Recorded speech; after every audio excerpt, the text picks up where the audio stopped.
सच्चिदानंदरूपाय विश्वोत्पत्त्यादिहेतवे तापत्रय विनाशाय श्रीकृष्णाय वयं नमः। সেই পরম পিতাকে প্রথমে প্রণাম জানাই এবং গীতা দর্শন চ্যানেলের তরফ থেকে যারা দেখছেন সকলকে আমার হার্দিক শুভকামনা। আমরা 2024 সালের প্রায় অন্তিম লগ্নে এসে পৌঁছেছি। আজ 25শে ডিসেম্বর, আর মাত্র 31শে ডিসেম্বর এই বছরটা শেষ হয়ে যাচ্ছে। তাহলে দেখতে গেলে আর 6টা দিন আমাদের হাতে। 25 তারিখ আজকে, 26, 27, 28, 29, 30, 31। এরপর একটা নূতন বছর 2025 সাল আসতে চলেছে। এখন এই যে দেখুন, বেশিরভাগ স্টুডেন্টরাই বলে যে আমি আমার জীবনের কোনো উন্নতি করতে পারলাম না, বা বেশিরভাগ সবার ক্ষেত্রে, গৃহিণী হোক, একজন চাষি হোক, একজন ব্যবসাদার হোক, যে লেভেলেরই কাজ করছেন না কেন, জীবনে কোনো উন্নতি তারা দেখতে পাচ্ছেন না। আচ্ছা, আমি জিজ্ঞাসা করি, এই যে নূতন বছরটা আসতে চলেছে, তার জন্য কোনো কি টাইম ম্যানেজমেন্ট বা লাইফ ম্যানেজমেন্ট সেট করেছেন আপনি? 2024 সালের যদি আপনার মনে হচ্ছিল যে আমি পড়াশোনার ক্ষেত্রে আরও একটু উন্নতি করতে চাই, আমি চাষের ক্ষেত্রে আরও একটু উন্নতি করতে চাই, আমি ব্যবসার ক্ষেত্রে আরও একটু উন্নতি করতে চাই, তাহলে আমি 2024 সালে যে দিকগুলো করে এসেছি, আমি কি 25 সাল যে সালটা আসতে চলেছে, আমি কোনো রকম পরিকল্পনা করেছি আমি চেঞ্জ করার? অর্থাৎ দেখা যায় যে একটা স্টুডেন্টের যদি হয়, সে সকাল 8টার সময় ঘুম থেকে ওঠে এবং তাড়াহুড়ো করে সব কাজ করে, কোনো রকম ম্যানেজমেন্ট সে দিনে করে না, অথচ সে বলছে যে আমি কোনো রকম টাইমই পাই না কোনো কাজ করতে। যে পৃথিবীর সব থেকে বড় অ্যাক্টর, যদি আমরা অমিতাভ বচ্চনের কথাই ধরে নিই, তিনিও কিন্তু 24 ঘন্টায় সময় পান। একজন যে রিক্সা চালায়, তিনিও কিন্তু 24 ঘন্টায় সময় পান। একজন গৃহিণী, সেও কিন্তু 24 ঘন্টায় সময় পায়। এরই মধ্যে একজন একদম জীবনের সব থেকে উঁচু জায়গায় উঠে যাচ্ছে, আর একজন ফ্লপ হয়ে যাচ্ছে। এর কারণটা কি? এর কারণটা হচ্ছে আমাদের কোনো টাইম ম্যানেজমেন্ট নেই, আমাদের কোনো লাইফ ম্যানেজমেন্ট নেই। যদি আমি আমার 25 সালটাকে আরও উৎকৃষ্ট করতে চাই, যদি আমি আমার জীবনের যে জিনিসগুলি পাইনি তাকে যদি পেতে চাই, তাহলে আমাকে ম্যানেজমেন্ট করতে হবে, টাইমের ম্যানেজমেন্ট করতে হবে। জীবনের সব থেকে মূল্যবান জিনিস হচ্ছে সময়। আয়ুষ্যক্ষণ একোপি ন লভ্যতে স্বর্ণকটিবি নচ্ছে নিরার্থকং নীতি কাচ হানিস তত অধিকা। তো এই মূল্যবান সময় আমাদের চলে যাচ্ছে। তো আজকে আমার এই ভিডিওটা করার মূল উদ্দেশ্য হচ্ছে আমরা যেন 25 সালটাকে একটু অন্যরকমভাবে আমরা যাপন করি। যে জিনিসগুলো আমি ভুল করে এসেছি, সেই ভুলগুলো যেন আমি আর এই বছর যেন না করি, যেন আমি আমার ম্যানেজমেন্ট ঠিক রাখি।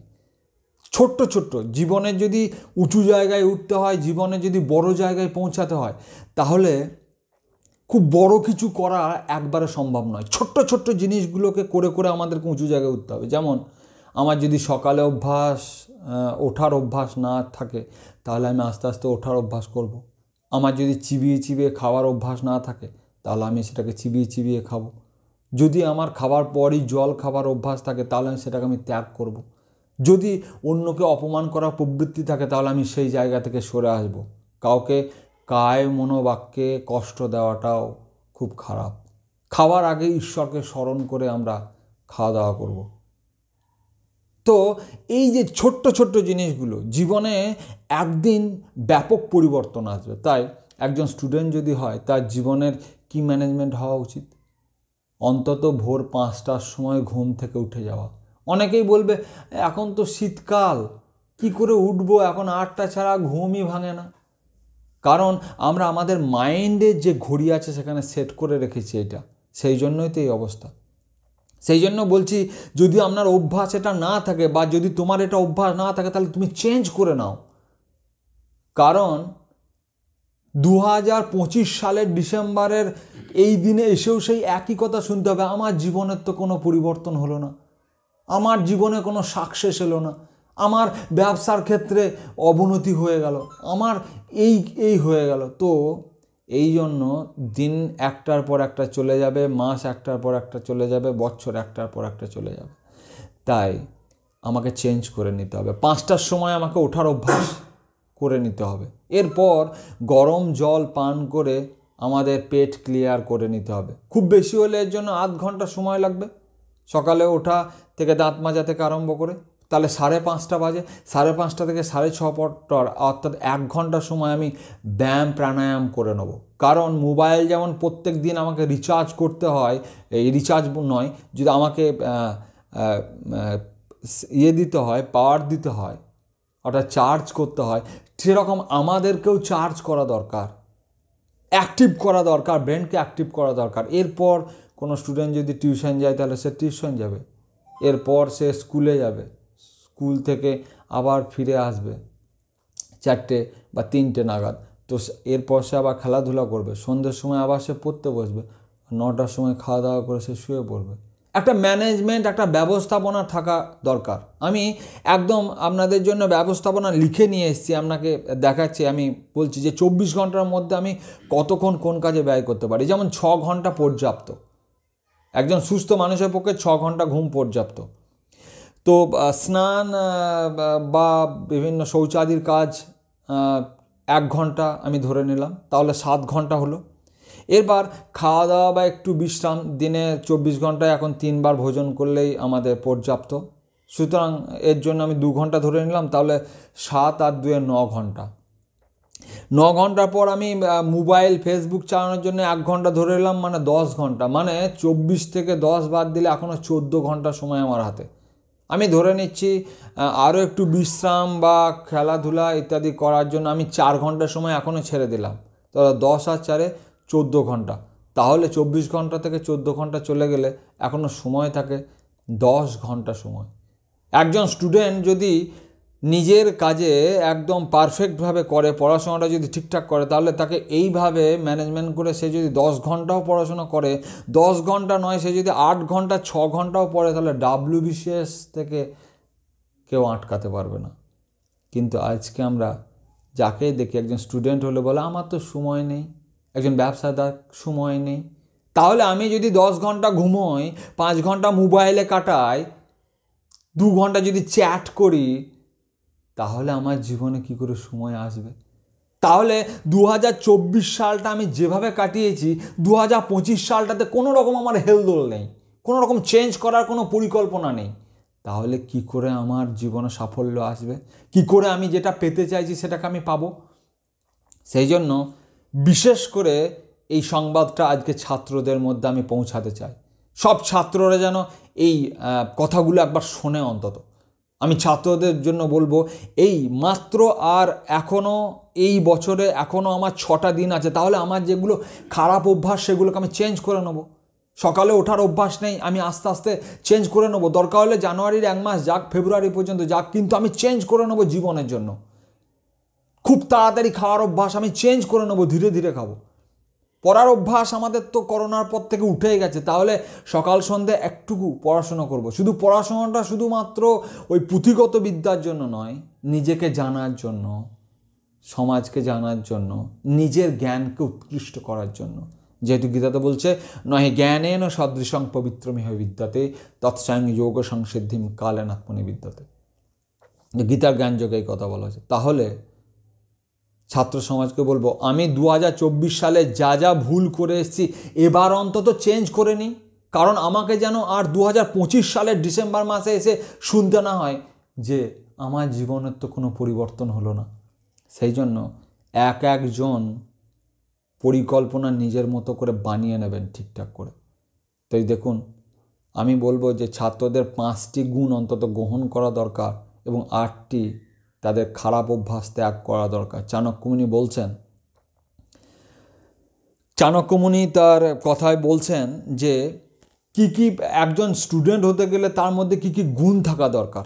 কাকচেষ্টা বকধ্যানম শানিদ্রা তথৈবচ অল্পাহারী গৃহত্যাগী শিক্ষার্থী পঞ্চলক্ষণম। শিক্ষার্থী মানে যে শিক্ষা পেতে চায়, অর্থী মানে হচ্ছে প্রার্থী, যে কিছু পেতে চায়, বিদ্যার্থী মানে যে বিদ্যা পেতে চায়, জ্ঞানার্থী মানে যে জ্ঞান পেতে চায়। তাহলে শিক্ষার্থী অর্থাৎ ছাত্রদের মধ্যে এই 5টা গুণ থাকা দরকার। অন্তত 2025 সাল, যে সালটাতে আমরা নূতন পা দিতে চলেছি, অন্তত নিজের মধ্যে এই গুণগুলো যেন আমাদের আসে। কাকও চেষ্টা, কাকের মতো যেন আমাদের চেষ্টা থাকে, অর্থাৎ সকাল সকাল ওঠার অভ্যাস যেন আমাদের হয়। যদি আমার 8টার সময় ওঠার অভ্যাস ছিল, চেঞ্জ করে নেবো আমি। তার জন্য আপনাদের সময় নেন, 2 মাস সময় নেন দরকার হলে, কিন্তু ধীরে ধীরে। একটা অভ্যাস যেমন ধীরে ধীরে হয়েছে, একটা ফট করে অভ্যাস চেঞ্জ করতে পারবেন না, এজন্য সময় লাগবে। কাকও চেষ্টা, ভোর হলেই কাক নিজের কাজের জন্য বেরিয়ে পড়ে, আর আমরা 8টা পর্যন্ত পড়ে পড়ে ঘুমাচ্ছি, 9টা পর্যন্ত পড়ে পড়ে ঘুমাচ্ছি, আর সাফল্য দেখছি WBCS পাস করে আমি পুলিশ হব। এটা কি করে সম্ভব হতে পারে? কাকও চেষ্টা বকত ধ্যানম, বকের মতো ধ্যান দরকার। দেখবেন বক এক পা জলে রেখেই আর এক পা ফেলার আগেই মাছ কোথায় থাকছে একদম অন্বেষণ করে নেয়। বকত ধ্যানম, শাঁ নিদ্রা, শাঁ মানে হচ্ছে কুকুর, কুকুরের মতো নিদ্রা, অর্থাৎ কুম্ভকর্ণের মতো নিদ্রা নয়, অর্থাৎ খুব তাড়াতাড়ি ঘুম ভেঙে যাওয়ার প্রয়াস। তাহলে কাকও চেষ্টা বকত ধ্যানম শাঁ নিদ্রা ততই বচ্চ। অল্পাহারী, শিক্ষার্থী হতে গেলে অল্প আহার করা দরকার। অতিরিক্ত আহার করলে আমাদের শরীরে মেদ জমে যাবে, আমাদের পড়াশোনা ঠিকঠাক করতে পারবো না, কোনো কাজ আমরা ঠিকঠাক করে করতে পারবো না। গৃহত্যাগী, গৃহত্যাগী মানে সংসার ছেড়ে দিয়ে চলে যাওয়া নয়। গৃহত্যাগী মানে ঘরের প্রতি আসক্তি যেন আমার কম থাকে, আমি যে জিনিসটা পেতে চাইছি তার প্রতি যেন আমি ডেডিকেটেড হই। এই 5টি গুণ স্টুডেন্টের মধ্যে অন্তত পক্ষে থাকা দরকার। একজন স্টুডেন্ট 8টা পর্যন্ত ঘুমাবে, 5 ঘন্টা মোবাইলে চ্যাট করবে, হলে তো স্টুডেন্ট জীবনে উঁচু জায়গায় উঠতে পারবে না। তাই আমি তোমাদেরকে বলবো যে অবশ্যই তোমাদের মধ্যে এই গুণ থাকা দরকার। যদি এই অভ্যাস তোমার না থাকে, আস্তে আস্তে নিজেকে চেঞ্জ করে নাও। 2025 সাল এক নূতন 25 সাল আসুক তোমাদের জীবনে, এবং কোন কোন জিনিসগুলো থেকে দূরে থাকতে হবে। দেখুন, চাণক্যমুনি বলছে, কামম ক্রোধম তথা লোভম স্বাদম শৃঙ্গার কৌতুকী অতি নিদ্রা অতি সেবা শিক্ষার্থী অষ্টবর্জয়েত। 8টা জিনিসকে তার জীবন থেকে দূরে সরিয়ে রাখবে। কি কি? কামম ক্রোধম তথা লোভম। কাম, ক্রোধ আর লোভ, গীতাতে বলা হয়েছে এই কাম, ক্রোধ আর লোভকে নরকের দরজা। নরকস্য ত্রিবিধং দ্বারং না সাত্মনঃ কাম ক্রোধস্তথা লোভ তস্মাৎ এতত্রয়ং ত্যজেত। এই 3টিকে ত্যাগ করার কথা বলা হয়েছে। এই যে গীতা গ্রন্থ আপনি দেখছেন আমার পাশেই, সেখানে বলছে যে কাম, ক্রোধ আর লোভ, এই 3টিকে আমাদের ত্যাগ করা দরকার। তো কামম ক্রোধম তথা লোভম স্বাদম, আমরা যেন স্বাদের জন্য, আমরা যেন জীবের স্বাদের জন্য আহার না করি। যে জিনিসটা আমার খেতে ভালো লাগছে মানেই আমার উপকার করবে তা নয়। যে জিনিসটা আমার সত্যি সত্যি প্রকৃতি উপকার করবে সেটা আমার খাওয়া দরকার। স্বাদম, স্বাদের জন্য আমরা যেন না খাই। শৃঙ্গার, অতিরিক্ত শৃঙ্গার অর্থাৎ অতিরিক্ত সাজ, অতিরিক্ত জিনিস গ্রহণ করা, এ যেন আমার না থাকে, এই ধরনের আচরণ যেন আমার না হয়। তাহলে কৌতুক অর্থাৎ গল্প গুজব, অতিরিক্ত আড্ডা, এখান থেকে আমাদেরকে বেরিয়ে আসতে হবে। তাহলে কামম ক্রোধম তথা লোভম স্বাদম শৃঙ্গার কৌতুকী অতি নিদ্রা অতি সেবা, অতিরিক্ত নিদ্রা এবং অতিরিক্ত ভোজন গ্রহণ আমাদেরকে ত্যাগ করতে হবে। তাহলে এই জিনিসগুলো যেন আমার জীবন থেকে আমাদেরকে দূর করতে হবে, এই জীবন থেকে আমাদেরকে সরিয়ে আনতে হবে। তাই এই যে 25 সাল আসতে চলেছে, আর মাত্র 6টা দিন আছে। আজকে 25শে ডিসেম্বর, বড়দিনের উৎসবও পালিত হচ্ছে, ঠান্ডার আমেজ। তো আমি বলবো যে সমাজকে যদি চেঞ্জ করতে হয়, স্টুডেন্ট যদি ঠিকঠাক রাস্তায় যেতে চায়, তাহলে আমার জীবনের অবনতির জন্য আর কেউ দায়ী নয়, আমার জীবনের অবনতির জন্য আমিই দায়ী। কারণ আমার জীবনের যে খারাপ জিনিস সেগুলোকে আমি ইমপ্রুভ করিনি। যেমন দেখবেন যে যদি কোনো কোম্পানি নিজের ইমপ্রুভ করতে চায়, উন্নতি করতে চায়, তাহলে তার যে খারাপ দিকগুলো আস্তে আস্তে বাদ দেয়। তাই আমাদের উচিত আমাদের জীবনের যে ছোট্ট ছোট্ট জিনিসগুলো, আমি আবার বলছি যে একদিনে বড় কিছু করা যাবে না, ছোট্ট ছোট্ট জিনিসগুলো যা পরিণামে আমাদেরকে বড় বড় ফল এনে দেবে। এই যে সকালে ওঠার অভ্যাস, 80% স্টুডেন্টের এই অভ্যাস নেই। আর সকালে ব্রহ্ম মুহূর্তে উঠে যদি আমরা অধ্যয়ন করি তাহলে সেই অধ্যয়ন অতি উৎকৃষ্ট। সেই জন্য সকালে ওঠার আগে আমাকে তাড়াতাড়ি বিছানায় যেতে হবে। এই জন্য আমাকে যদি ভোর 5টার সময় উঠতে হয়, এই জন্য আমাকে 9টা-10টার মধ্যে শুয়ে পড়তে হবে।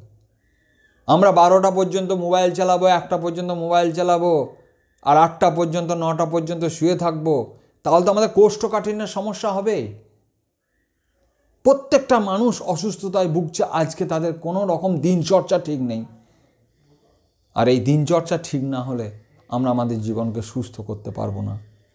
গীতাতে বলছে যে নিয়তং কুরু কর্ম তং কর্ম জ্যায়ঃ কর্মণা শৈরে যাত্রা পি চতে ন প্রসিদ্ধেত কর্মণি। নিয়ত শব্দের নিয়ত কর্মের কথা বলা হয়েছে। এখন এই নিয়ত শব্দের আর একটা অর্থ হচ্ছে সর্বদাই, সবসময়। নিয়তং কুরুকর্ম, সবসময় নিজেকে কর্মের মধ্যে ব্যস্ত রাখো, খারাপ জিনিস তোমার মধ্যে আসতেই পারবে না।